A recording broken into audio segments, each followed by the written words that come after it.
Oui, je suis parfaitement d'accord. Des questions, Louled? It is now or never. Et je vais poser des questions là-dessus. Ouais. Sinon, s'il n'y a pas de questions, je pense qu'on devra passer à la présentation suivante, Dr. Benachour. Oui, bien sûr, je partage mon écran. Voilà. Et, mes chers amis, je suis de garde. Je vais aller voir les patients au service. Je veux, Inch'Allah, mais en tout cas, je vous souhaite bon courage pour l'examen. Ou maintenant, je vous dis bienvenue au club des contactologues. Brabbi, brabbi, brabbi, brabbi, brabbi. Passez à l'acte. Prenez des patients et la patience de leur offrir des lentilles de contact. Si vous avez des problèmes, on est là pour vous aider. Bon courage à tous et bienvenue au club. Voilà. Il faut mettre plein écran, Dr. Benachour.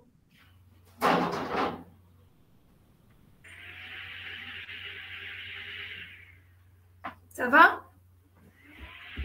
C'est pas en plein écran là. Voilà, c'est parfait. Je vous cède la parole. Voilà. Merci, bon travail. Donc, on passe à un sujet plus facile. Donc, c'est vrai qu'on reste toujours dans l'accommodation, mais maintenant, c'est plutôt pathologique et non pas physiologique comme la presbytie. Donc, quel bénéfice des lentilles de contact au cours des strabismes? Voilà notre plan de cours. Donc, on va parler surtout des indications des lentilles dans le strabisme, donc des indications dans lesquelles le bénéfice est réel et des indications dans lesquelles le bénéfice est aléatoire. On va parler quand même des lentilles, des limites des lentilles de contact au cours des strabismes et on va insister surtout sur le fait qu'on doit toujours essayer d'équiper nos patients strabiques en lentilles de contact. Donc, les lentilles de contact, en supprimant la distance vers œil et les effets indésirables qui lui sont inhérents, sont le moyen privilégié pour corriger les troubles optiques rencontrés dans les strabismes, même chez les enfants. Donc, l'équipement en lentilles de contact représente une étape importante dans le traitement et le suivi de ces patients. Dans les strabismes à composante accommodative, l'angle est toujours modifié. Donc, soit d'une façon totale dans les strabismes accommodatifs purs, soit d'une façon partielle dans les strabismes accommodatifs partiels. Et ceci dans des proportions variables par la correction optique totale. Donc, la correction optique par verre de lunettes induit des effets secondaires sur l'accommodation et l'émergence. Donc, ici, on parle d'effets secondaires et non pas effets indésirables, car ces effets secondaires peuvent être bénéfiques. La prise en charge médicale des strabismes requiert le traitement d'une éventuelle amblyopie associée et donc une excellence de l'image rétinienne, une mise au repos accommodative parfaite et la suppression de tout effet néfaste de la correction optique sur un équilibre oculomoteur perturbé à des degrés divers. Donc, ici, on a résumé pratiquement les avantages des lentilles de contact. Quelles sont les indications dans lesquelles le bénéfice est réel, le bénéfice des lentilles de contact est réel? Ce sont des indications médicales dans lesquelles le port de lentilles donne un résultat sensorimoteur supérieur à celui d'un port de lunettes. Ce sont les ésotropies accommodatives pures, les strabismes avec un commétance loin près ou rapport accommodation-convergence sur accommodation augmentée, les strabismes associés à une anisométropie et l'amblyopie. On commence par les ésotropies accommodatives pures. C'est généralement en rapport avec une hypermétropie, dont l'absence de correction entraîne une convergence identique de loin et de près. Et cette convergence n'est pas compensée par la fusion, contrairement aux hétérophories.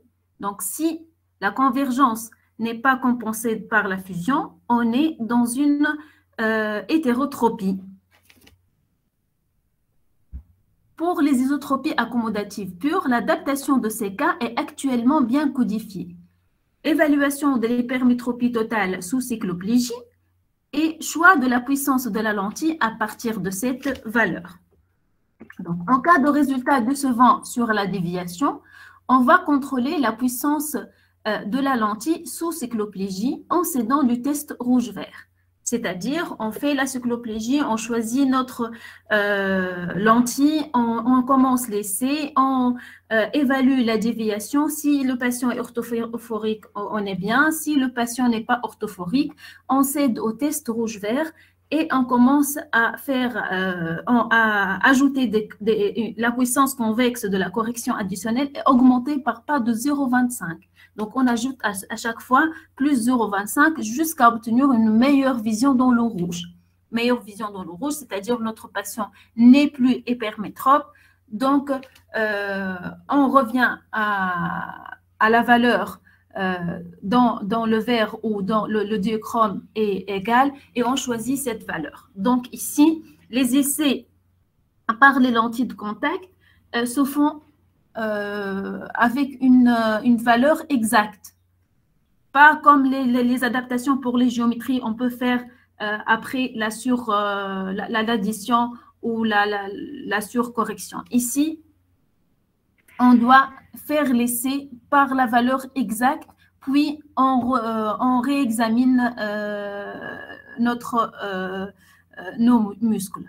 Donc, puis on contrôle l'orthophorie parfaite au terme de ces essais, permettant de confirmer la puissance des lentilles. Les lentilles de contact sont donc une excellente indication des strabismes accommodatifs purs, supprimant par la suppression de la distance vers œil et aussi elles normalisent l'effort accommodatif majoré par le port des lunettes dans l'hypermétropie ainsi que leurs effets prismatiques. Donc, suppression de la distance vers œil, normalisation de l'effort accommodatif et suppression de l'effet prismatique. Voici un exemple. On a une ésodéviation. Sans correction, le reflet pupillaire à gauche et il est excentré à gauche. Et après le port de lentilles de contact, il y a une rectitude avec correction, avec une rectitude et les reflets, comme vous voyez, sont centrés. Ici, il s'agit d'une ésodéviation persistante avec les verres de lunettes et, comme vous le voyez, totalement corrigée par les lentilles rigides. Donc, on passe au strabisme avec incommétance loin-près. Ces incommétances, ces strabismes peuvent être en rapport avec une hypermétropie, mais on peut les trouver aussi en l'absence de l'hypermétropie. Dans ces isotropies, l'angle de déviation en vision de loin disparaît ou diminue avec le port de la correction optique totale, mais il persiste un angle de déviation dans la vision de près qui est supérieur à celui de la vision de loin. C'est ça la définition de l'incommétance loin-près. Et cette différence d'angle entre la vision de loin et la vision de près disparaît avec une correction additionnelle de plus 2 à plus 3 dioptries. Donc, dans ce type de strabisme, dans les fortes et très fortes hypermétropies, le port de lentilles de contact améliore fréquemment le rapport accommodation-convergence sur accommodation en diminuant l'effort accommodatif à fournir lors du parcours loin-près. Donc, l'effet est très bénéfique dans les fortes et les très fortes hypermétropies. Par contre, dans les hypermétropies moyennes ou faibles, les effets des lentilles sur l'accommodation et la convergence sont souvent insuffisants pour supprimer l'incommétance loin-près et donc les effets positifs des lentilles sur l'accommodation étant d'autant plus importants que l'hypermétropie est importante. Donc ici, dans les deux cas, l'indication est là, mais l'effet est majoré et plus bénéfique dans les fortes et très fortes hypermétropies. Chez le myope, les lentilles de contact sont susceptibles d'augmenter le rapport accommodation-convergence sur accommodation en induisant un effet accommodatif supérieur à celui observé avec les lunettes. Donc, tout ça, normalement, c'est parmi les prérequis. Vous connaissez la physiologie de l'accommodation et de la convergence. Et on sait tous qu'avec les lentilles de contact chez le myope, il y a un risque de décompensation en cas de désophorie ou d'ésotropie, mais ce résultat n'est pas constant. Donc, ce n'est pas une contre-indication. L'incompétence loin près est-elle une indication de lentille multifocale puisqu'on a besoin d'ajouter pour la vision de près entre 2 à 3 dioptries. Donc, la question qui se pose est, est-ce qu'il y a une indication à portée des lentilles multifocales, même chez les enfants, par exemple? Le problème, c'est que avec les lentilles multifocales, la réponse est aléatoire. L'équipement en monovision ne semble pas favorable pour solliciter une fusion dans certains cas, mais il resterait possible. Pour les études publiées, il y a des études avec un faible effectif et les résultats ne semblent pas encourageants. Donc, il vaut mieux ne pas passer pour les enfants pour des lentilles multifocales et en monovision avec risque de perte de la fusion et de la stéréoscopie. Donc, on peut quand même équiper nos patients avec des lentilles monofocales normales. On passe aux anisométropies. Là encore, le résultat fonctionnel sur l'acuité visuelle et la vision binoculaire est largement supérieur avec les lentilles. Vraiment, c'est l'indication la plus pertinente. Chez l'adulte, une différence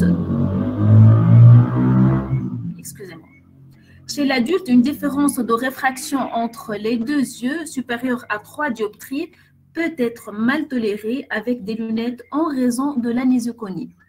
Donc, comme vous le savez, s'il y a une différence entre les deux yeux de 3 dioptries, il y a une anésioconie.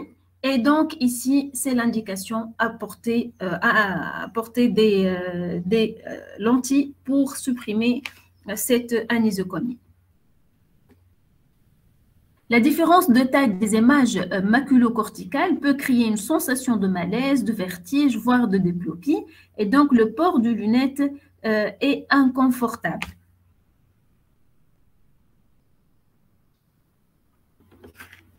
Avec les lentilles, donc les lentilles facilitent la mise au repos accommodatif de l'œil dominé, permettent d'obtenir une acuité visuelle maximale pour chaque œil, favorisent la vision binoculaire si celle-ci est possible. Donc la puissance de la lentille, on va la déterminer sous cycloplégie et on va prescrire la correction optique totale. Chez l'enfant, cette anisométropie est fortement embryogène.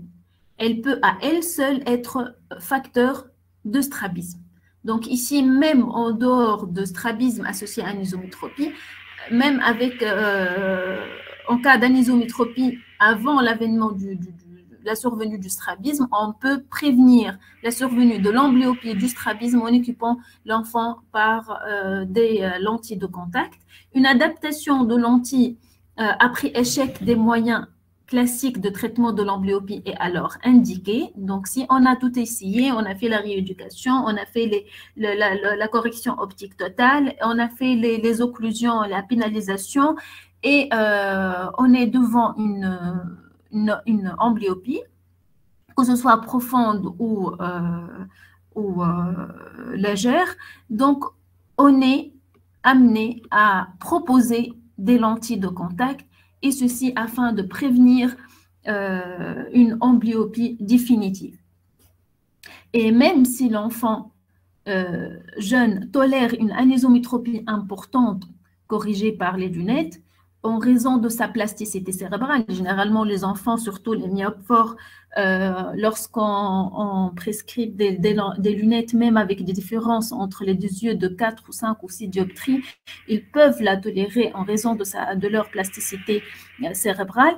Mais quand même, le port constant d'une lentille assure la netteté permanente de l'image rétinienne. Donc, il vaut mieux indiquer des lentilles de contact, même si l'enfant tolère bien ces verres de lunettes avec une différence qui dépasse les 3 dioptries.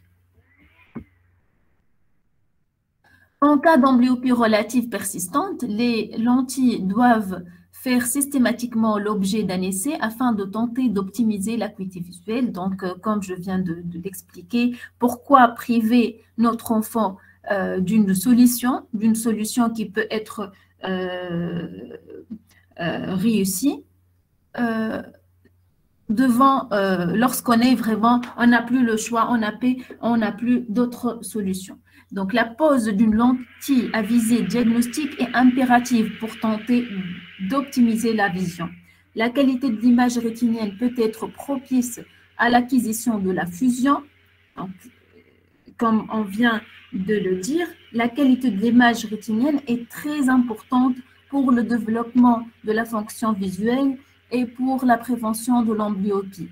Donc, on a une bonne acquisition de la fusion et donc on peut traiter notre amblyopie. Il s'agit d'un élément favorable dans la recherche d'un équilibre oculomoteur. Donc, on passe aux indications dans lesquelles le bénéfice est aléatoire. Ce sont toutes les autres indications de lentilles dans tous les autres strabismes. Donc, il y a les strabismes myopie, les exodéviations, les diplopies et le nystagmus.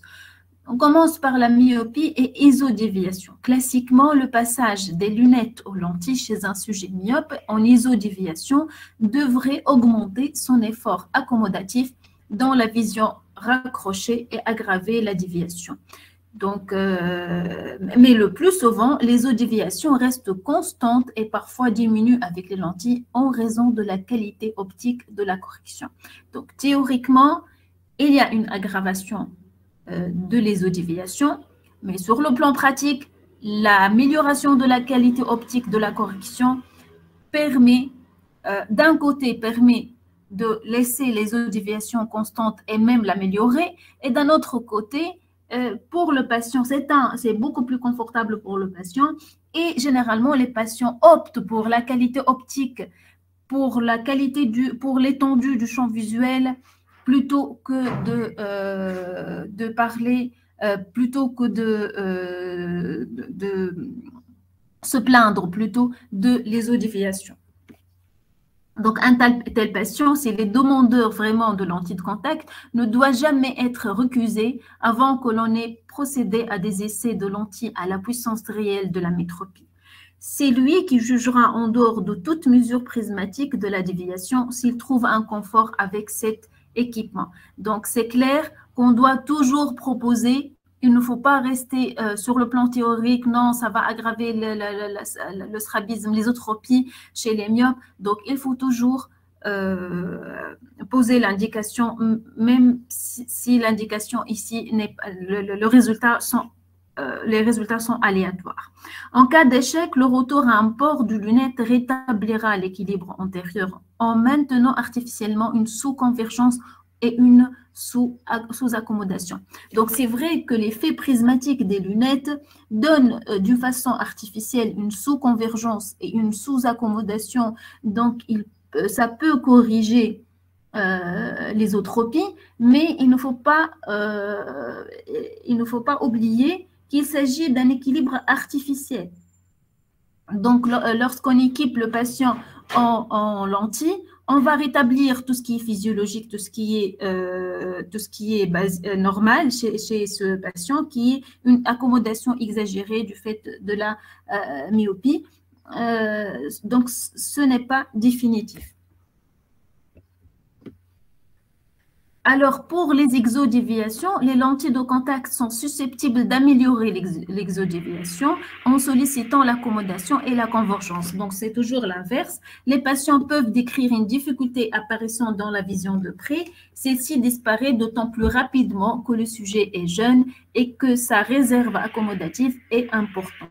Donc, les essais de lunettes doivent être prolongés sur quelques semaines afin de laisser au patient le temps de retrouver ses capacités d'accommodation et de convergence. On passe aux exodéviations, les exotropies. On passe à l'exotropie primitive. Donc, le traitement de ces exotropies relève de la chirurgie. Donc, elle est par définition donc, pour l'exotropie primitive, le traitement est chirurgical. Pour l'exotropie intermittente, elle est par définition inconstante, cette exotropie, et peut évoluer défavorablement en fréquence et en durée et devenir constante. Sa mesure est difficile car la déviation est variable selon l'état général du patient et les conditions de l'examen. Comme vous le savez, donc si le patient est fatigué, il est à jeun, même les conditions climatiques interviennent. Le traitement nécessite de déterminer la réfraction sous cycloplégie et sa correction totale, sphérique et cylindrique. Les lentilles peuvent apporter une aide importante. Chez le sujet myope, les lentilles permettent de supprimer les effets secondaires des verres correcteurs en vision de près, qui réduisent les efforts de convergence lors du parcours accommodatif, mais les résultats sont également à attribuer toujours à la qualité de la vision, ce qui favorise la fusion et la compensation de la déviation. Donc, toujours, les résultats ne sont pas liés uniquement à la suppression de la distance vers œil et à la suppression des effets prismatiques, mais surtout à la qualité de la vision qui va favoriser la fusion et donc donner une orthophorie. Chez les permétropes, le port de lentilles est théoriquement responsable d'une aggravation de l'exodéviation, donc toujours le raisonnement inverse, mais la qualité globale de la vision obtenue avec les lentilles de contact permet parfois d'aboutir à un résultat inattendu en améliorant la déviation. La mesure de l'angle de déviation avec lentilles est une aide à la détermination précise de la déviation, paramètre essentiel à connaître avant toute chirurgie. Donc ici, les lentilles de contact peuvent jouer le rôle d'un examen permettant le diagnostic et non pas uniquement le traitement. La correction optique totale, que ce soit avec des lunettes ou des lentilles, reste la règle, comme dans tous les troubles oculomoteurs, avec une exception pour les exodéviations modérées dans les faibles hypermétropies. L'absence de correction peut permettre de préserver un état oculomoteur satisfaisant à la condition de ne pas induire des signes fonctionnels et les lentilles ne trouvent pas d'indication dans cette situation. Pour les exodéviations post-traumatiques, il s'agit surtout d'un traumatisme oculaire grave qui peut donner des déviations. Donc, l'absence de vision binoculaire induit très fréquemment une exodéviation. L'adaptation d'une lentille en restaurant une acuité visuelle est responsable d'une diplopie parfois importante. Il faut en avertir le patient. Lors du suivi de l'adaptation, le patient décrit classiquement une diminution des épisodes de diplopie, puis leur disparition, et généralement, c'est au bout de 2 mois. On passe à une autre indication qui sont les diplopies. Pour les diplopies d'origine paralytique, les lentilles de contact n'ont aucun effet. Au contraire, ils peuvent majorer la gêne d'une façon subjective. Par contre, il y a un autre type de lentilles qu'on peut prescrire chez patients, ce sont les lentilles à pupille opaques qui peuvent être utilisées dans le traitement symptomatique des diplopies de l'adulte. C'est-à-dire, on peut prescrire des lentilles à pupille opaques dans un but d'occlusion oculaire. Dans les diplopies secondaires à un traitement inadapté du strabisme, les fortes corrections ou sous-corrections par lentille destinées à brouiller la vision sont généralement mal tolérées ou inefficaces. Donc, soit on met des lentilles à pupille opaque, soit on ne met pas de lentilles en cas de diplopie.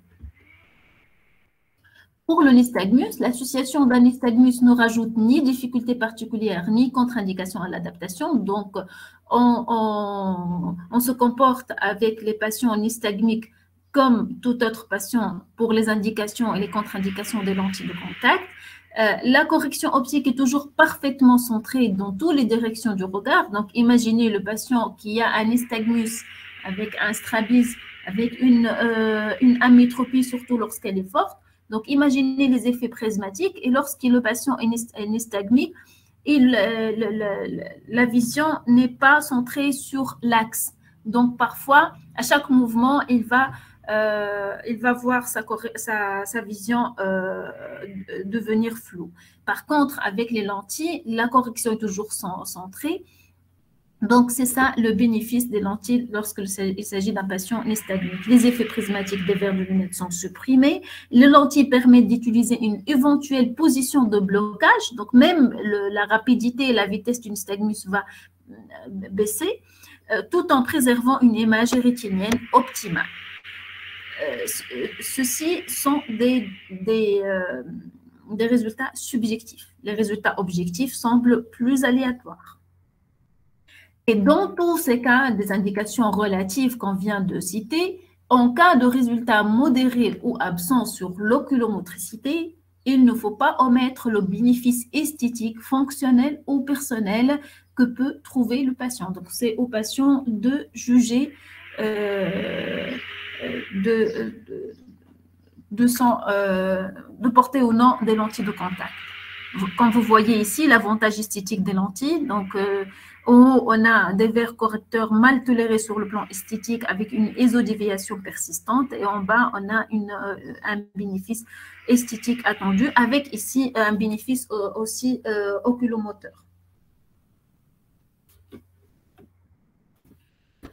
Alors, pour les limites des lentilles de contact au cours du strabisme, il y a les déviations verticales qui ne sont pas modifiées par le passage des lunettes en lentilles. Il y a les incompétences loin près qui répondent peu au passage des lunettes aux lentilles dans les faibles amétropies. Et les lentilles multifocales peuvent donner des résultats beaucoup plus décevants que les verres progressifs chez les sujets jeunes. Les spasmes de convergence non accommodatifs, qui sont des dérèglements de la vergence tonique, souvent majorés dans la vision de près, ne sont pas influencés par la correction optique, comme par les lentilles ou les lunettes, ou la surcorrection destinée à la vision rapprochée. Donc, les lentilles n'ont pas davantage d'effet sur ces spasmes que les lunettes. Les lentilles n'améliorent pas les effets des verres correcteurs sur la motricité oculaire dans les troubles oculomoteurs d'origine paralytique, inflammatoire ou dégénérative, tels que les paralysies oculomotrices, les syndromes de rétraction, les myosites et les myopathies. En effet, il n'y a pas de composante accommodative ou très minime dans ces atteintes.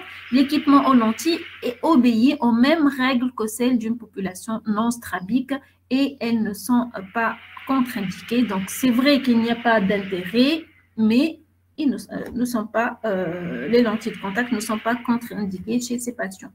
Donc, pour conclure, ces équipements ne font pas seulement appel à des techniques d'adaptation, puisqu'on parle ici de sujets strabiques.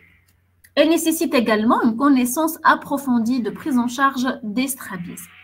Les lentilles deviennent une aide précieuse pour optimiser l'acuité visuelle et l'état oculomoteur. Et dans ces conditions, tout en permettant à ceux qui le souhaitent d'oublier le port du lunette, les lentilles deviennent une aide précieuse pour optimiser l'acuité visuelle et l'état oculomoteur. Et constituant ainsi un véritable traitement médical des strabismes. Donc, j'insiste sur le fait que dans les amblyopies qu'on n'arrive pas à traiter par les autres moyens, ici on est dans l'obligation de proposer un équipement en lentilles de contact, sinon on trouvera les enfants avec une amblyopie définitive qu'on n'arrivera jamais à se rattraper. Donc, il faut toujours essayer, au moins proposer aux parents, s'ils ne sont pas prêts à le faire, au moins on a fait notre devoir. N'oubliez pas qu'on a les lentilles rigides pour les enfants et on va voir tout à l'heure les particularités de l'équipement des enfants strabiques. Je vous remercie. Et je m'excuse pour les bruits. J'ai oublié de fermer la fenêtre.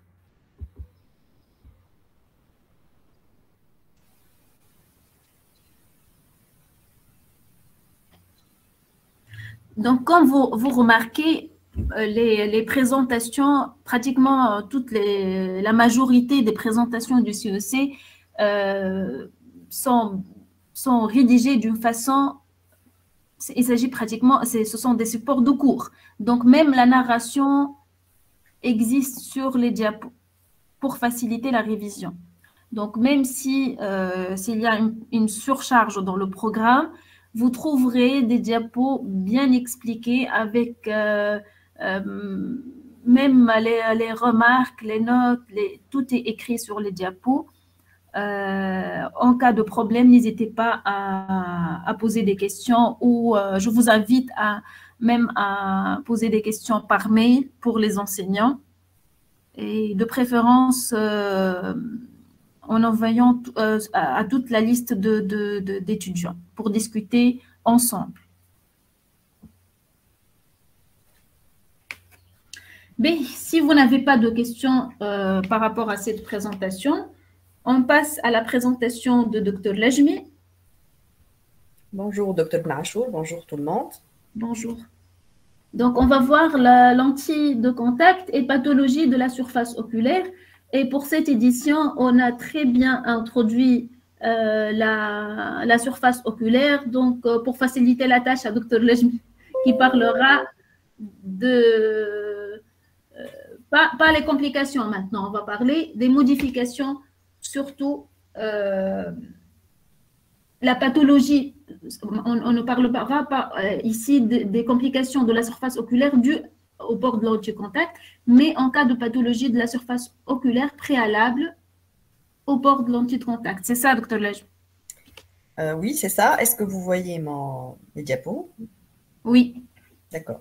Alors, ce cours, en fait, va résumer un peu tout ce qu'on a vu tout au long de ces séminaires concernant la surface oculaire. Ça va servir également pour fixer les idées. Alors, comme vous savez, la surface oculaire est une entité qui est complexe, qui est nouvelle et qui renferme beaucoup d'éléments anatomiques qu'on a déjà vus.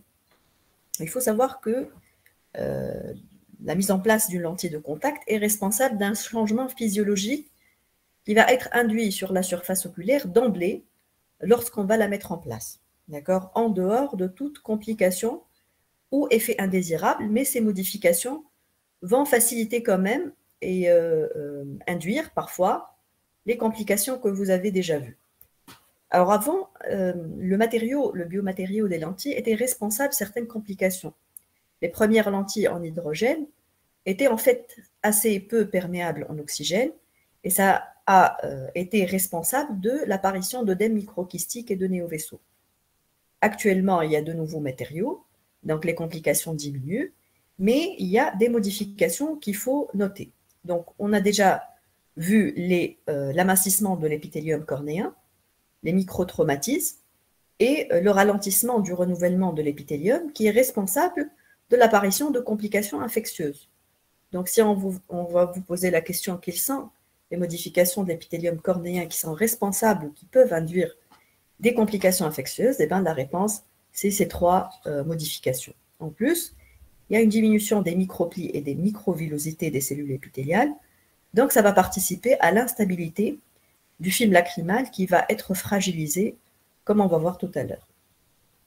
L'action sur le stroma. Donc, on a constaté qu'il y a une diminution de la densité en kératocytes, mais avec les nouveaux matériaux, il n'y a pas de retentissement. Donc, avant, cette altération en kératocytes et l'apparition d'œdème cornéen en rapport avec l'hypoxie, c'était en fait responsable d'un œdème assez important et d'une baisse de l'acuité visuelle. Et actuellement, on ne voit plus, heureusement, ce genre de complications.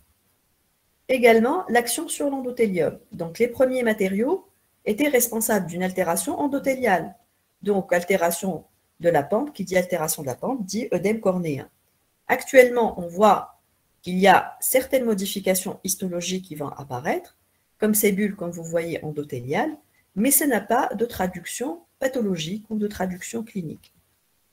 Alors, au niveau du limbe, donc le limbe est une structure noble qu'il faut quand même conserver, mais sachez que au niveau de ce limbe, il y aura également des modifications qui vont préparer certaines complications.